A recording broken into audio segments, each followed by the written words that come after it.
Coronavirus dans le monde, 362 000 décès, bébés morts en Suisse, train se fâche, le point sur la pandémie de Covid-19. Nouveau bilan, nouvelles mesures, faits marquants, un point sur les dernières évolutions liées à la pandémie de Covid-19.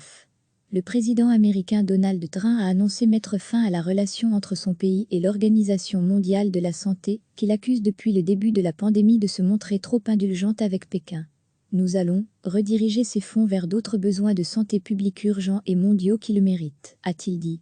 La Russie a enregistré un nouveau record quotidien de décès, 232, portant le total à 4 374 morts, malgré des données épidémiologiques stables dans l'ensemble. Principal foyer épidémique russe, Moscou a révisé ses données d'avril pour répondre à des soupçons de manipulation statistique, portant à 1561 le nombre de morts dans la capitale. Le gouverneur de l'État de New York a annoncé prévoir une levée partielle du confinement pour la ville de New York, la semaine du 8 juin, à condition que les indicateurs de santé publique soient satisfaisants. Des dizaines de scientifiques ont publié une lettre ouverte exprimant leurs inquiétudes sur les méthodes de la vaste étude parue le 22 mai dans le Lancet, ayant conduit à la suspension d'essais cliniques sur l'hydroxychloroquine. L'étude conclut que la controversée hydroxychloroquine ne semble pas être bénéfique aux malades du Covid-19 et pourrait même être néfaste. La pandémie a fait au moins 362 028 morts dans le monde depuis son apparition en décembre en Chine, selon un bilan établi par l'AF à partir de sources officielles vendredi à 19h GMT. Plus de 5 862 890 cas ont été diagnostiqués dans 196 pays et territoires. Les États-Unis sont le pays le plus touché tant en nombre de morts que de cas, avec 102 798 décès, plus 1225 en 24 heures, pour 1 745 606 cas. Suivent le Royaume-Uni, avec 38 161 morts, l'Italie, 33 229, la France, 28 714, et, depuis vendredi soir, le Brésil, 27 878, qui a dépassé l'Espagne, 27 121.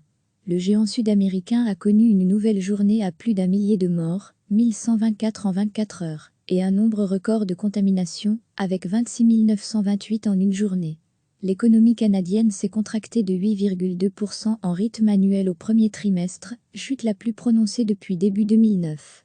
Au Royaume-Uni, les entreprises devront contribuer au financement du chômage partiel à partir d'août et prendre en charge jusqu'à 20% des salaires d'ici octobre. Le constructeur automobile français Renault a annoncé la suppression d'environ 15 000 emplois dans le monde, dont 4 600 en France, dans le cadre d'un plan d'économie de plus de 2 milliards d'euros sur 3 ans. Le sauvetage à 9 milliards d'euros de Lufthansa a passé vendredi une nouvelle étape cruciale, avec un accord entre le gouvernement allemand et la Commission européenne sur les principales conditions de cette opération qui doit éviter la faillite du groupe.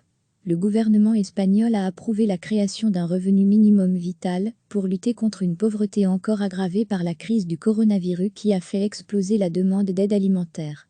La Grèce va ouvrir ses aéroports d'Athènes et de Thessalonique, nord, aux touristes en provenance de 29 pays à partir du 15 juin.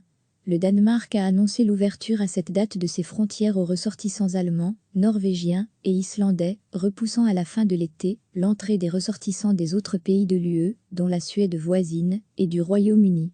Un nourrisson est décédé du Covid-19 en Suisse, après avoir été contaminé à l'étranger, a annoncé le ministère de la Santé. Plusieurs milliers de croyants ont pris part vendredi à des prières collectives organisées dans des mosquées en Turquie, après plus de 2 mois d'interdiction, dans le cadre des mesures visant à endiguer la pandémie provoquée par le nouveau coronavirus. Le Canada espérait accueillir un nombre record d'immigrants en 2020, 370 000, mais il risque finalement d'en recevoir 170 000 de moins que prévu en raison de la pandémie de coronavirus, selon une étude publiée vendredi. Nouveau bilan, nouvelles mesures, faits marquants, un point sur les dernières évolutions liées à la pandémie de Covid-19. Le président américain Donald Trump a annoncé mettre fin à la relation entre son pays et l'Organisation mondiale de la santé, qu'il accuse depuis le début de la pandémie de se montrer trop indulgente avec Pékin.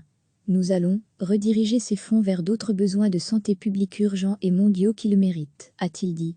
La Russie a enregistré un nouveau record quotidien de décès, 232, portant le total à 4 374 morts, malgré des données épidémiologiques stables dans l'ensemble. Principal foyer épidémique russe, Moscou a révisé ses données d'avril pour répondre à des soupçons de manipulation statistique, portant à 1561 Le nombre de morts dans la capitale. Le gouverneur de l'État de New York a annoncé prévoir une levée partielle du confinement pour la ville de New York la semaine du 8 juin, à condition que les indicateurs de santé publique soient satisfaisants.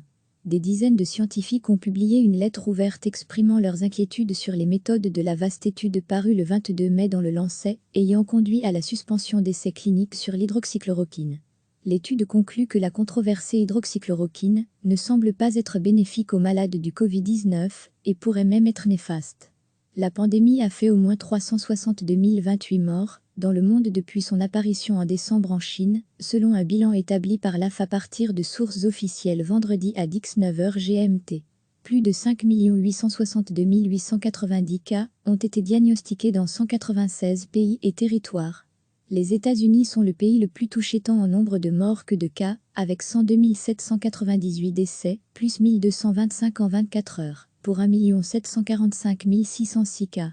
Suivent le Royaume-Uni, avec 38 161 morts, l'Italie, 33 229, la France, 28 714, et, depuis vendredi soir, le Brésil, 27 878, qui a dépassé l'Espagne, 27 121. Le géant sud-américain a connu une nouvelle journée à plus d'1 millier de morts, 1124 en 24 heures, et un nombre record de contaminations, avec 26 928 en une journée.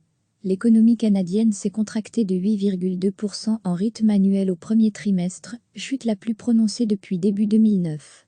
Au Royaume-Uni, les entreprises devront contribuer au financement du chômage partiel à partir d'août et prendre en charge jusqu'à 20% des salaires d'ici octobre. Le constructeur automobile français Renault a annoncé la suppression d'environ 15 000 emplois dans le monde, dont 4 600 en France, dans le cadre d'un plan d'économie de plus de 2 milliards d'euros sur 3 ans. Le sauvetage à 9 milliards d'euros de Lufthansa a passé vendredi une nouvelle étape cruciale, avec un accord entre le gouvernement allemand et la Commission européenne sur les principales conditions de cette opération qui doit éviter la faillite du groupe. Le gouvernement espagnol a approuvé la création d'un revenu minimum vital pour lutter contre une pauvreté encore aggravée par la crise du coronavirus qui a fait exploser la demande d'aide alimentaire. La Grèce va ouvrir ses aéroports d'Athènes et de Thessalonique, nord, aux touristes en provenance de 29 pays à partir du 15 juin. Le Danemark a annoncé l'ouverture à cette date de ses frontières aux ressortissants allemands, norvégiens et islandais, repoussant à la fin de l'été l'entrée des ressortissants des autres pays de l'UE, dont la Suède voisine, et du Royaume-Uni. Un nourrisson est décédé du Covid-19 en Suisse, après avoir été contaminé à l'étranger, a annoncé le ministère de la Santé. Plusieurs milliers de croyants ont pris part vendredi à des prières collectives organisées dans des mosquées en Turquie, après plus de 2 mois d'interdiction, dans le cadre des mesures visant à endiguer la pandémie provoquée par le nouveau coronavirus. Le Canada espérait accueillir un nombre record d'immigrants en 2020, 370 000, mais il risque finalement d'en recevoir 170 000 de moins que prévu en raison de la pandémie de coronavirus, selon une étude publiée vendredi. Cliquez sur s'abonner pour recevoir les dernières nouvelles.